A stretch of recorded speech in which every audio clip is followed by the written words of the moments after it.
आप देख रहे हैं आहट एक अनहोनी की कश्यप के साथ।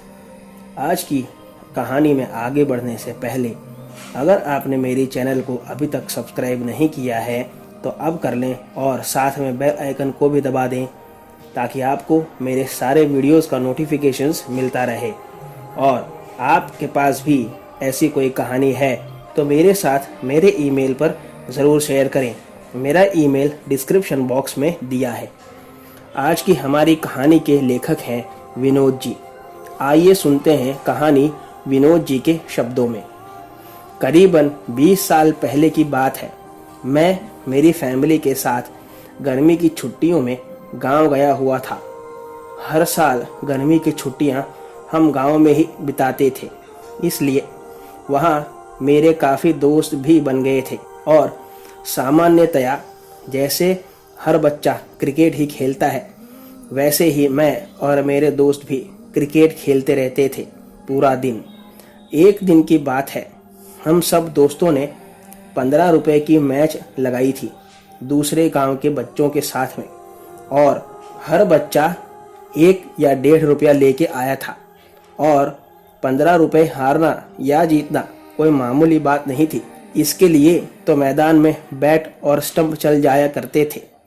हम लोग दूसरे गांव क्रिकेट मैच खेलने गए थे और हमारे नसीब से हम मैच जीत भी गए।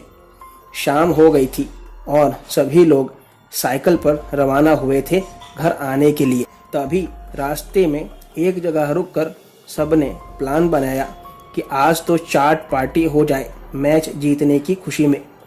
हमारे पास 30 रुपए जो थे, हम सब चाट खा रहे थे। तभी वहां बैठे कुछ लोग रेलवे फाटक से सटे एक कुएं के बारे में बात कर रहे थे कि उस कुएं के पास जो भी जाता है उसकी रेलवे ट्रैक पर ट्रेन से कट मौत हो जाती है। उनकी बातें सुनकर मुझे हंसी आ गई। तब उन लोगों ने मुझसे कहा कि ए लड़के, मुस्की क्या मार रहा है, ये सच बात है।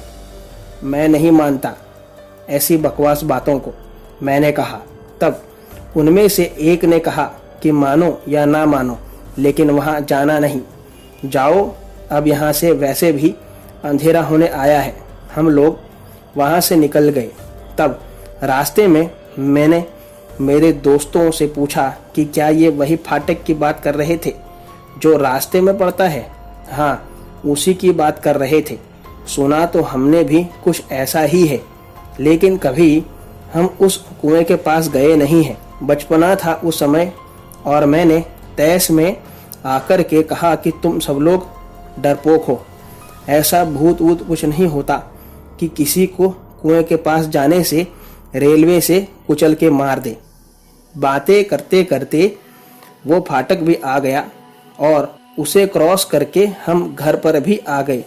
दूसरे दिन सुबह मैंने मेरे दोस्तों से कहा कि अभी तक तुम लोग उस कुएं के पास नहीं गए हो ना, तो चलो अब चलते हैं, देखें तो सही वहाँ आखिर क्या है। सभी बच्चे तैयार हो गए और सभी साइकिल लेके वहाँ पहुँचे। तभी पुत्ती लाल, जिसके हाथ में बॉल था, वो बॉल उसके हाथ से छूट गया और वह बॉल लेने के लिए तुरंत भागा।